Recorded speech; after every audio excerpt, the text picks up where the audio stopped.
Welcome to the REI Hacker Podcast, where we unlock the secrets of real estate success. Join us as we dive into the journeys of top investors, mentors, and industry experts. And now, let's hand it off to our host, Benson Juarez. Welcome, everybody. Thank you so much for being here on this edition of the REI Hacker Podcast. I'm really excited to talk to my next guest. His name is William Tingle. William is a creative real estate investor, coach, and he's the author of the 12-House Blueprint. He's got over 2 decades of experience, and he's mastered the art of buying properties subject to. So that's subject to the existing financing. And then on the disposition side, he sells them with seller financing to create reliable monthly cash flow, which is pretty unique. William, thank you so much for taking the time. It's good to catch up with you. How you been? Been doing great, Benson. Thanks so much for having me. I'm excited to be here and talk to your followers and everybody about real estate. So yeah, looking forward to it.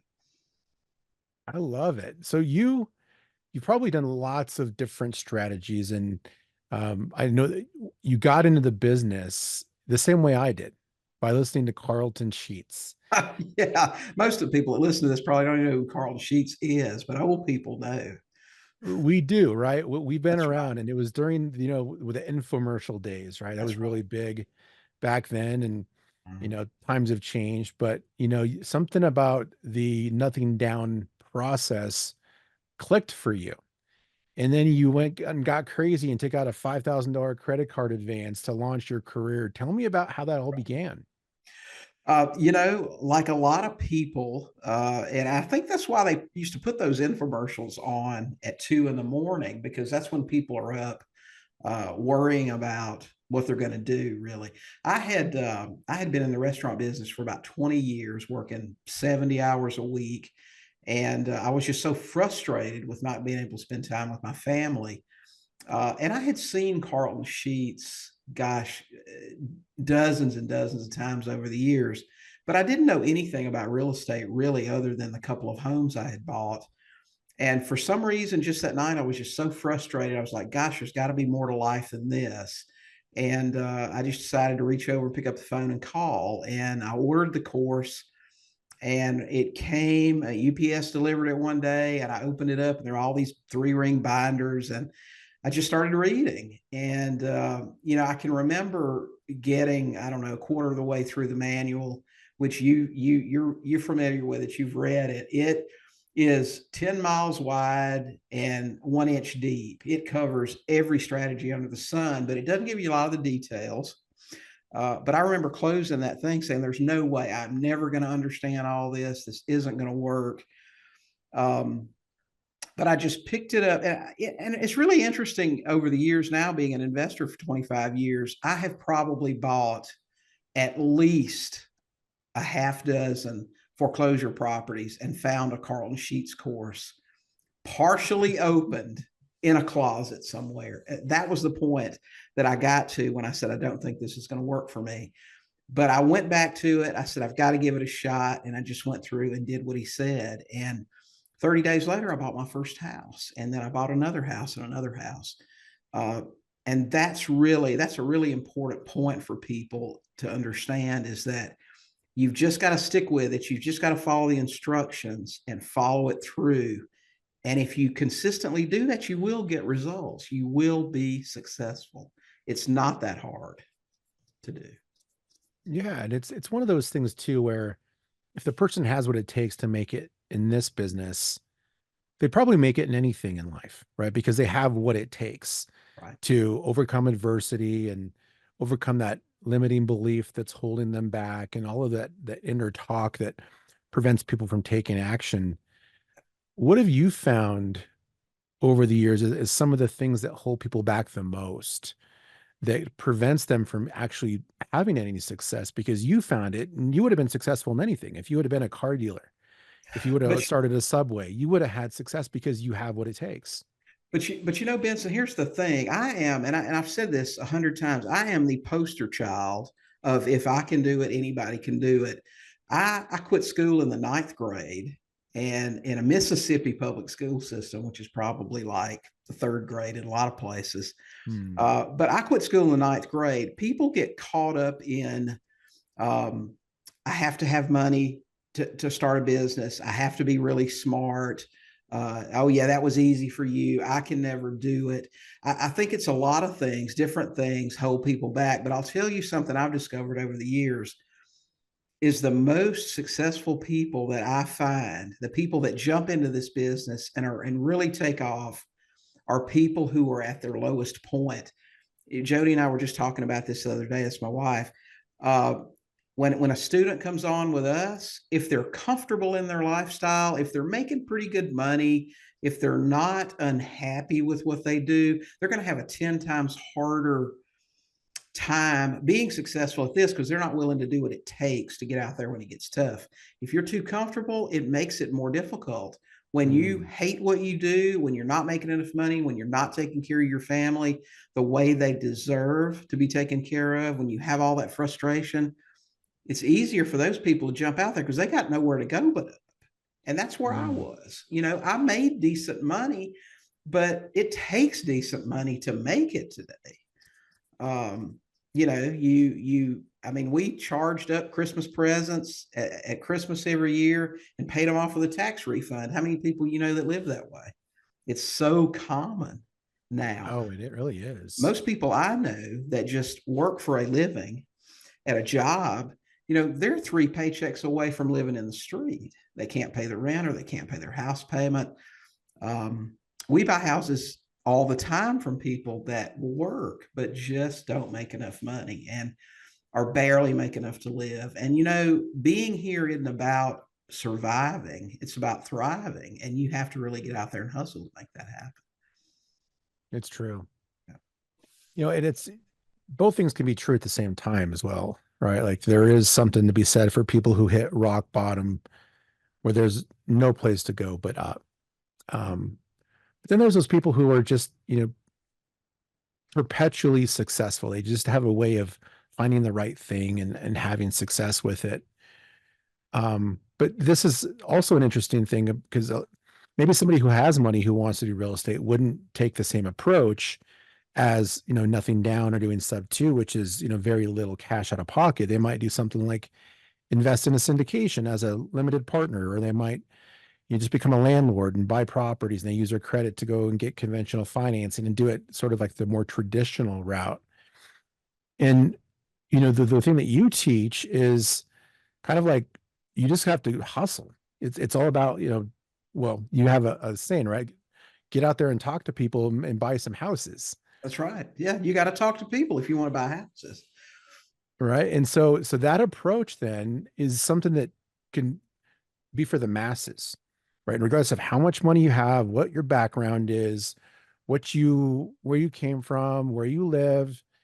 If you have the ability to just get out there and do the hustle and talk to some people, you can actually have some success. Yep, that's for sure. Most of the houses, probably 60% of the houses we buy are from people in foreclosure. And most of the investors I know, even the very experienced investors, like, for example, in my marketplace, there's a very well-known investor who's actually one of the podcast hosts for Bigger Pockets. He's actually in Northwest Arkansas as well. And he will not talk to people in foreclosure. That's just not his thing. He likes to do direct mail. We go out there, we knock on doors, we talk to people that have problems. And as a result, like I said, 60% of the houses we bought are from people in foreclosure. So there are a lot of ways to do it. There are a lot of low-cost ways to do it. Knocking on the door doesn't cost me anything. And sometimes we help people save their house if they want to keep it. And sometimes we buy the house. So a lot of ways to do this business. Yeah. So where is the balancing act with the people who have the ability to get out of their own way and just go talk to people with the people who actually know how to sell? Because at the end of the day, you're not there to make a buddy with them. You're not there to walk the house and give them, some compliments on, the way they designed it or furnished it. At the end of the day, you got to get them to say yes. And salesmanship is not in everybody. Most people don't have the ability to sell. It's a very unique skill. And there's a reason why some of the most revered and most successful business people ever, they were salespeople, right? Yeah. They knew how to sell, and you can teach yourself to sell, or you can teach yourself certain skills, but some people will never be a good Mhm. salesperson. How do you balance that? Well, for me, I have a different approach with that. Dealing with people Mhm. in foreclosure, it's for me, it's not about selling them. You have to develop trust with these people because most of the people that knock on their door, most of the people that call them, there are bill collectors. When people aren't making their house payment, that's not the only thing they're not paying. So they're getting hounded day and night. In fact, a couple of years ago, it was funny. I was calling a guy that was in foreclosure, and his voicemail message said, "Hey, this is Joe. If I owe you money, I'll pay you when I can. Leave me a message." I mean, he had changed his voicemail message. I teach my students to approach people in foreclosure with a heart to help first. When I knock on the door, I'm saying, hey, Tom, my name's William. I'm here today because I understand the bank is trying to take your house. They've hired lawyers to help them do it. And I'm here today to see what I can do to help you. And they're like, okay, well, what can you do for me? And I said, well, if I can come in, I'll sit down and talk with you about options that you may not be available, that you might not be aware of. And so I'll go over my list, and I've got about a dozen things that they can do to access money if they want to keep their house that they may not have thought of, whether it's state programs, whether it's borrowing from their retirement, just some things that, just picking up the phone and talking to the lender. Most lenders will work with a homeowner these days on a forbearance, on some type of loan modification, and people just aren't aware of that sort of thing. So a lot of the Mhm. time, we help them keep their house. Now, whether I help them keep their house and we go on our way, and that's all there is, most people in foreclosure are back in within 12 months because they don't fix what the problem was. But if I do try to help them, legitimately try to help them, and we're not successful, and we come down to the plan B part of it, hey, Bob, we're not going to be able to help you keep your house, but guess what? You can get out of this thing without trashing your credit completely and with some money in your pocket. Now let's move on to plan B. I've already established trust. I tried my best to help them. And that's when we move into how we can help with buying their house. So for Right. us, it's not about selling when we walk in the door. It's about helping. And that's what we Mhm. try to do. Yeah. Yeah. Yeah. I understand it's not technically selling, Right. but we're always selling ourselves, or we're selling our ability to solve problems, right? In this case. So at the end, they have to sign the bottom line, right? Yeah. They have to sign something. So there is an aspect of that, but I like how you framed it, right? Because if you go in there with the intention of helping people, and then you can find a win-win, then Right. that's going to be the best possible outcome. But with Ben. foreclosure, it's challenging because there's a deadline typically, Yep. and you're going to need the help of a bank potentially, right? Because you're going to have to either cure that foreclosure, get a forbearance, loan modification, something like that, so you can keep that mortgage in place to do the subject too. Well, now let me back up there on that. Hmm. It's not a good idea to help someone through a forbearance or a loan modification and then take subject to. In fact, you may have a problem down the road with a mortgage fraud situation. If I can get someone a loan modification now, I hear this stuff taught out in the marketplace all the time. Get a loan modification, then take it subject to. I don't think that's a smart idea. If we're going to get a loan modification, that's going to be for somebody that wants to stay in that house and keep it as their home.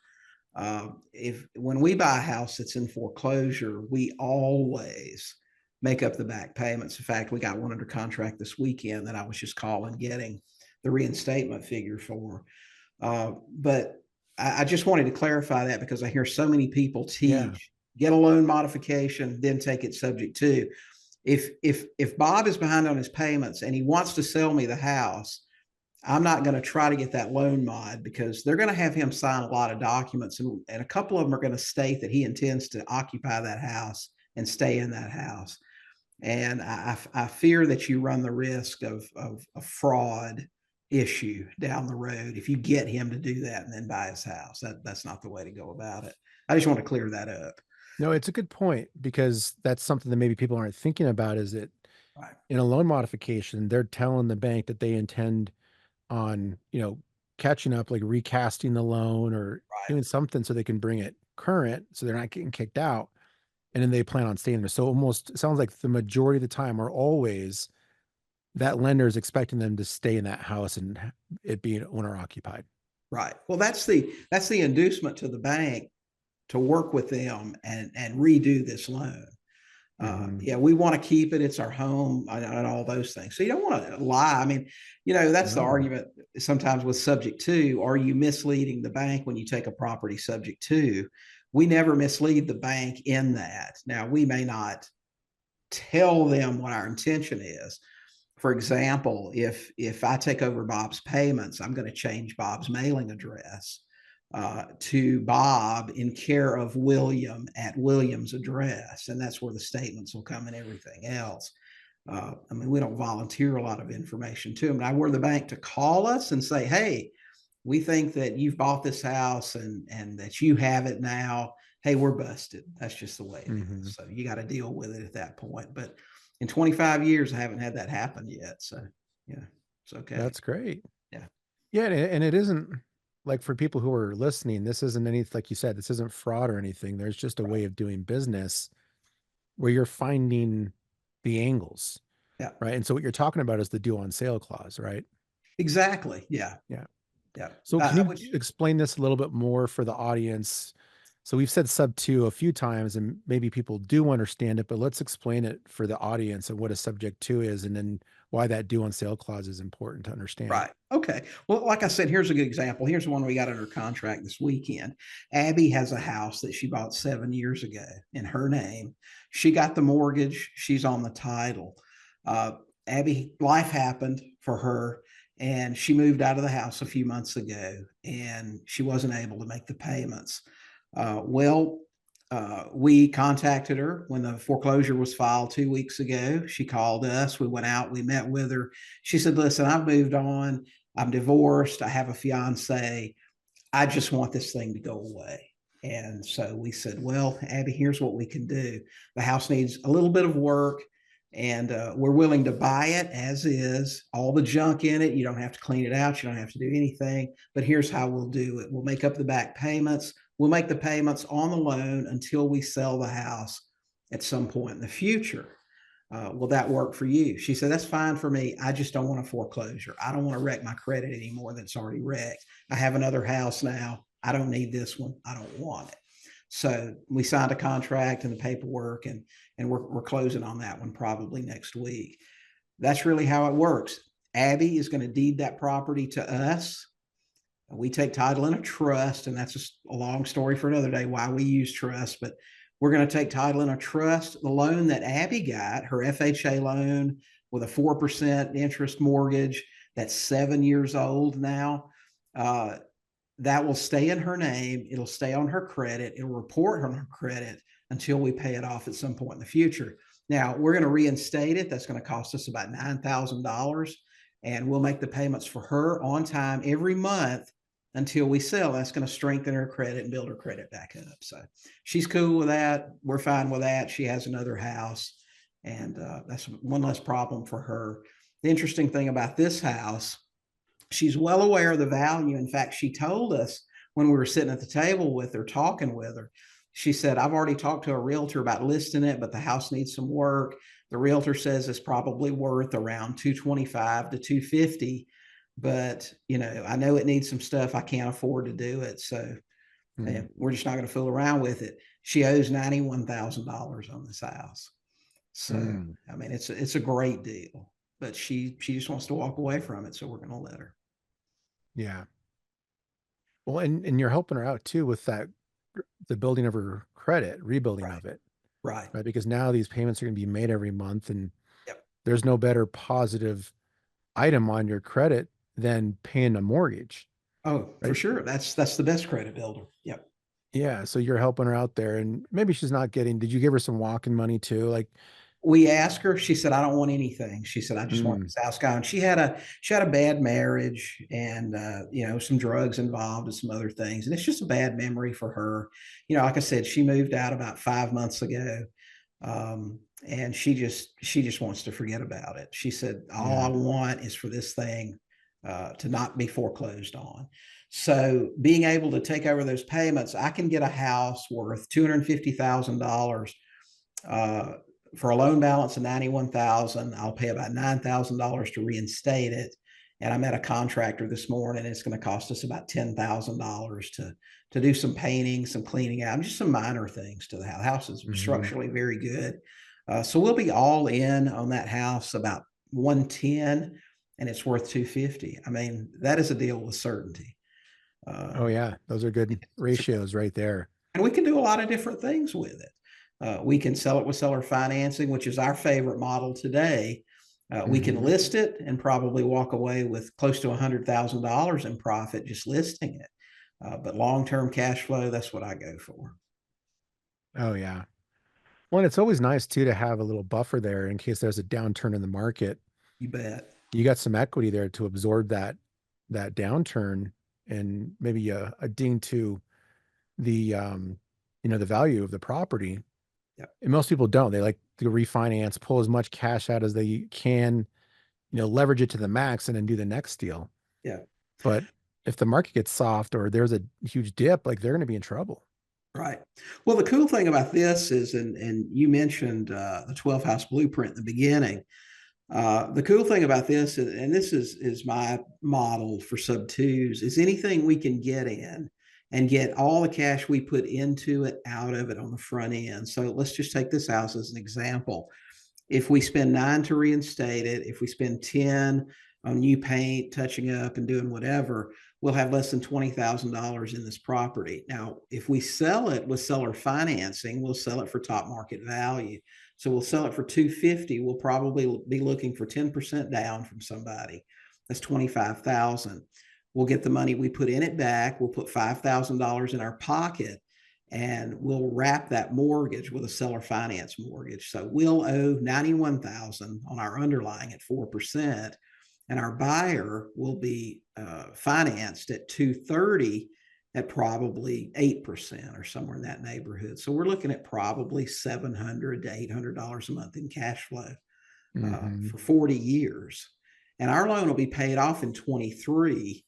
And then our buyers will have an additional 17 years. If they stay and pay. Now, most people refinance in 7 to 10 years, and that's okay. But the back end on these deals is just a monster. The back end payday is, and you got nothing in it up front. You got an infinite return on your cash, and that long-term cash flow is pretty sweet. So that's our typical model for what we do with sub twos.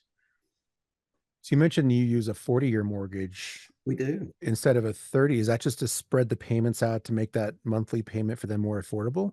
It accomplishes a couple of things. And I started doing a 40-year mortgage about 10 years ago, Vince. And it was funny, people occasionally I'd have somebody say to me, even investors, "You can't do that. That's against the law." No, it's not. And in fact, we're starting to see, large banks do 40-year mortgages. So we were just out of our time.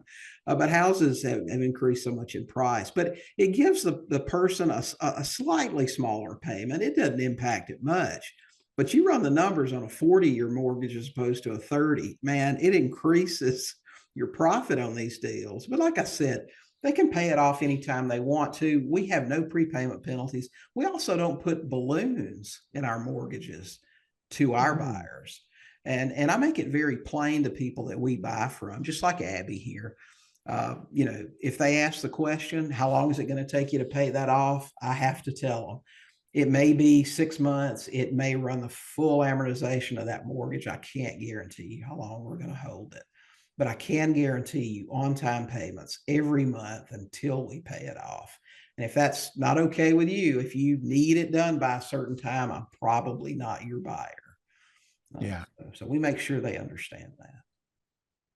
So that potentially is the main sticking point, is for them to understand that this thing is going to be on their credit for the duration, right? And that's likely not going to get paid out.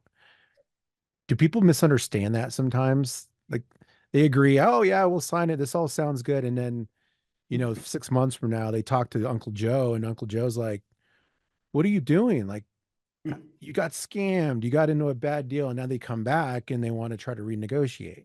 Yeah. Well, that's happened a couple of times over the years, not very often. We are very, very open and upfront. And our paperwork package has several disclosures where we say basically the same thing, but we say it in different ways multiple times.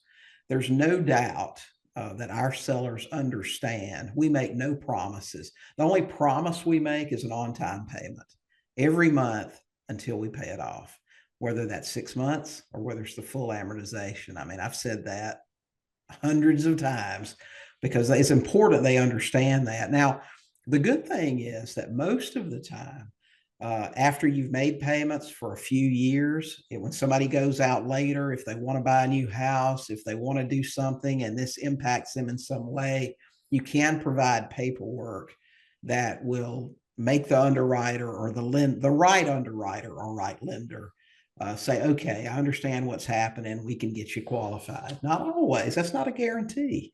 But we make on-time payments, so we generally don't have any trouble. Yeah, you mentioned the FHA loan. So it's like a government-backed loan, and there's more restrictions on that. And Yeah. then you also have like VA loans where, veterans need the ability to, they can't like transfer that. I can't remember what it's called. Like it's some sort of a benefit, but It's an entitlement. And entitlement. Yeah. the really cool thing about what's happened to home values is that most people have enough of an entitlement now. And a lot of people don't understand this, Benson, about VA loans. They're under the illusion that they can only have one VA loan. That's not true. Everybody can have two. We've got a student that in our Sub 2 Max group that is also an officer in the Air Force, and she's got three. There are certain exceptions where they can divorce and some other things. But let's just say, for example, that Bob has a $300,000 mortgage on a VA loan on a house here, and he agrees to sell it to me subject to, and he's moving to Podunk, Alabama, or wherever he's getting transferred to. If he's got most entitlements now, or I can't remember the last time I checked, they were like $800,000. So he's got an additional 500,000 he can use toward his new house wherever he goes. So as long as he's got enough room, he can get another VA loan. Interesting. So that entitlement is the same regardless of like whether they're enlisted or an officer, how much money they make, or where they buy the house. The entitlement amount is the same. It varies by state, by cost of homes in that particular state. In states like California, I think, or New York, the entitlement's north of $1 million. Most states it's the same, and like I said, it varies with home value. But I believe I don't think it depends on rank, but I know the entitlement amount isn't. If you can have another one, it's not based on number of loans. It's based on the amount that you have left. So those people can easily buy another house. That doesn't hinder them in that respect. Interesting. So over the years, you've perfected this process, and you've had all the different situations and all the objections, and you've learned how to work with sellers, and now you've packaged this up, and you've taken and created a community, and you've created a course, and you teach students how to do it. What made you want to start teaching people instead of just doing it yourself and just being like I don't know, a guy who owns a bunch of properties, but you're not, passing it on? I'll tell you, Benson, I got started teaching by accident. Back in the old days when I got started, I bought my first investment property in 1999. And back then there was no social media. Gosh, the internet wasn't very old. There weren't places to meet up on Zoom. Zoom didn't exist. We met at conventions and live events, and we would go around and do that stuff. And, I went full time after my first 12 months in the business. So I was one of the overnight successes, I guess, so to speak. And I would post a lot in these news groups and online forums and things like that. So when I would go to a convention, people would surround me, ask me questions. How'd you do it? How did you break out? How did you start buying a bunch of houses? And after that happened a bunch of times, some of my friends said, you should write a course, because I was getting emails all the time. Help me with this, phone calls. You should write a course. And I said, well, gosh, I don't know if I can do that. I don't know if I know enough to write a course. But I listened to them, and I did. And that was about 23 years ago. I had been a full-time investor for a couple of years. And so I wrote a course, and that's how I got started teaching. And then, of course, over the years, it just evolved into coaching.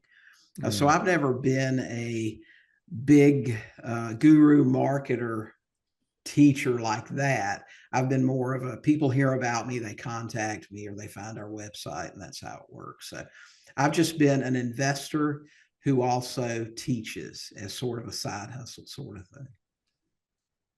Yeah, there's always been that kind of hit on the industry. It's like people who can't do teach, right? Well, yeah, I've heard that a bunch. I have, but we buy houses every day. And that's good too, because now that you're in the trenches with your students, like every day you're learning something new to teach them. Yep. The markets change. They've got the cycles of the markets. Interest rates are going up and down. You've been doing this for such a long time. You've seen recessions, maybe not a depression, but certainly ups and downs in the markets. What has those experiences of seeing those market ups and downs, how has that affected how you teach people? Well, there are just certain things that you look for. One of the things that my students will tell you, I hear people say a lot of stuff all the time. There's one guy that likes to say, I don't deal in possibility, I deal in probability. I tell my students, I deal in certainty. If there's a question, we had a saying in the restaurant business. You know how it is, Benson. If you're a single guy, you say, man, you go to the refrigerator, you look at that Chinese food that's been in there 3 days, you open it up, you smell it, you say, well, it's probably okay, I'll eat it. You can't be that way in the restaurant industry. You're serving people. We used to have a saying there that says, if there is a question, there is no question. Right. And for me, it's the same way with a deal. If there's a question about whether or not I will make a profit on this, I'm not interested. I want to know with absolute certainty that there is a profit in this deal, that no matter if the market drops tomorrow, if the music stops, if everything falls out tomorrow and property value drops or whatever happens, I'm still going to be able to sell this house in some way. I can rent it, I can sell it, I can lease option it, whatever it is I need to do, and I will still be okay and make a profit. Certainty. That's what I deal in. So when people talk about some of these deals, and you see this stuff a lot, man, in these creative forums, these groups on Facebook. Well, I've got this deal here. You should jump on it. Market rent on it is $2,000. The payment's $2,400, but hey, you can do a pad split. You can do an Airbnb and you can make money. I'm sorry, can't happen. Because what if your town decides tomorrow, no more Airbnbs? What if long-term rentals your only option? Well, you're only going to lose $500 a month. That's not certainty to me. There's got to be certainty. And I'll tell you, I learned that in 2007, 2008. And when the market took off this time after COVID, and all of these people are talking all this junk about, oh man, this is going to go on for the next 10 years. Property value is just going to go up and up and up. No, they're going to come down at some point, because if they keep doing what they're doing now, a starter home in Northwest Arkansas is going to be $1 million in 10 years. And I'm sorry, but nobody can afford that. So it just can't happen. They're always going to go down just like they go up. Right. Well, part of that, what would you call it, is that certainty, right? Part of that certainty is just duplicating the process, right? And not recreating the wheel or doing things that are outside the box. Is there anywhere that you are pushing the boundaries now? Is it maybe different asset classes or a hybrid approach to real estate, or are you just doing the same thing over and over and over again? Man, I do. I learned a long time. I pick a lane and I stick to it. A lot of people progress, and that's cool if that's what they like. They go from single family to multifamily, maybe to commercial or whatever, bigger deals, whatever. But what I've learned is that I can buy a dozen houses a year and easily make over $500,000 a year with real estate just from those dozen houses. And I'll tell you, unless you have a pretty dang high lifestyle, $500,000 income will just about let you do whatever you want to do, especially, I mean, if you got to have a private jet and you got to have a butler and all that stuff, you might need to buy 24. But 12 is okay, and anybody can do 12, even if you work a regular job. I mean, I bought 24 my first year, and I had a full-time job, so I know it can be done. I stick to single-family homes because that's what I like. There's more certainty in that marketplace. People are always going to need a place to live. But there's so many ways to make money. The deal I talked about earlier with Abby, that deal has a lot of equity. The options for that deal are wide open. Now, what if Abby owed $250 on that house and it was worth $250 and it didn't need any work, but she just didn't want it anymore? Could that still be a workable deal? Well, if Abby had a 2.5% interest rate mortgage and it would rent for $500 or $600 a month more than the payment was, that could still be a workable deal. I could still wrap that thing and make money at a higher interest rate, but it would have to be a house in excellent condition. It would have to be a house with a super low interest rate, fixed rate for the long term. So there are a lot of different ways to make deals work. Yeah. Yeah, that Abby deal was unique because you typically, and tell me if I'm wrong, that somebody who's going to do a subject to deal wouldn't do it with that much equity because they have more options. And Well, a lot of people who look for these, I would say that when I hear about people looking for subject to deals, they're typically like, they want people who have no equity because it's easier to negotiate with them and get them to a sub two deal as long as it cash flows, right? And everything else makes sense. Right. Well, I think that is a self-limiting belief. Now, most investors I know, when they met with Abby, they wouldn't have even made her a subject to offer. They'd have made her a cash offer because the equity, there's so much equity there. I may wind up selling this house on the open market. I may wind up selling it on the MLS, but leaving her loan in place and only having to come up with $9,000 to get in this deal really opens up my options. And if I were broke, it would really open them up. I mean, I may not have $100,000 to do this deal, but I probably get my hands on 10 somewhere to get it done. So I'm telling you, if there's a loan, if it's a good interest rate loan, something that I might like to have, I'm pitching sub two. I don't care how much equity they've got. We bought several last year that had over $50,000 in real equity. I'm not talking about inflated stuff. I'm talking about real solid equity. Just because if the loan's there, I'm making the offer. We bought one house that's only a couple of miles from where I live right now last year, and this lady needed $30,000 for her equity. Well, we took over her payments. We wrote her a check for $30,000. We did a cosmetic rehab on this thing and sold it on the MLS, but all my carrying costs and everything were much lower because I didn't have to come up with that extra 120 or 130 that she owed. So it made it, it was easy to take over her payments, write her a check for 30, fix the house and sell it. I didn't have to borrow money from anybody else. It was easy for me to do that. But we go for that loan every time, unless it's a horrible interest rate. Right. But yeah. But worst case scenario, she says no. Yeah. And then you come with plan B. But I'll tell you, that doesn't make sense for you. That's okay. Here's another route. Right.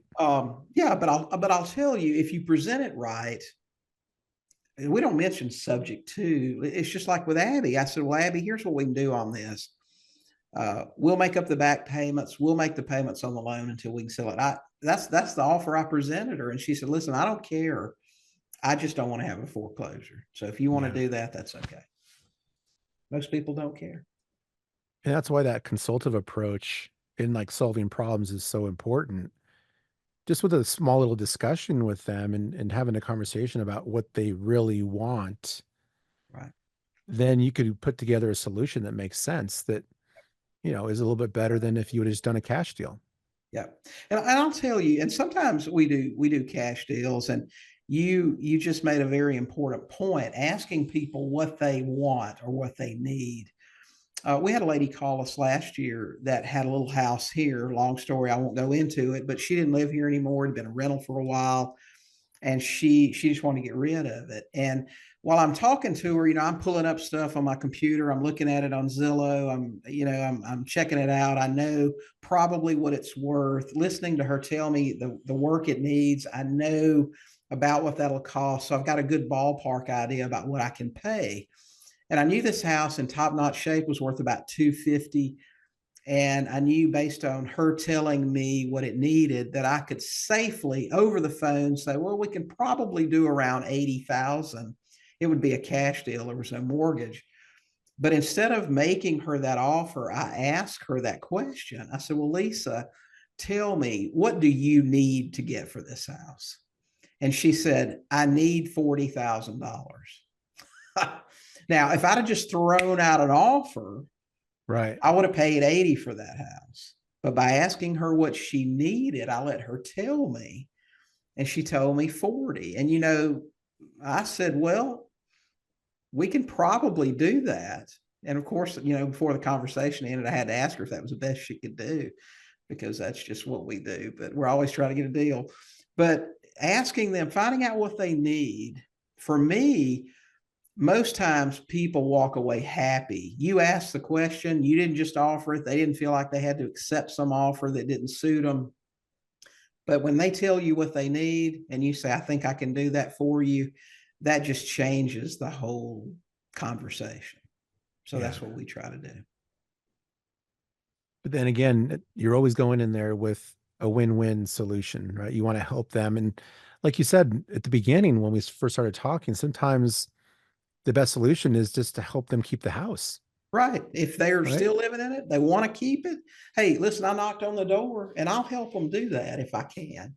But at some point, for a lot of people, like if Bob lost his house because he lost his job and he still doesn't have a job, it doesn't matter where we find the money, whether it's a state program or retirement or relatives or wherever, that's not going to help him keep his house. He can reinstate it, but what's going to make the payment next month?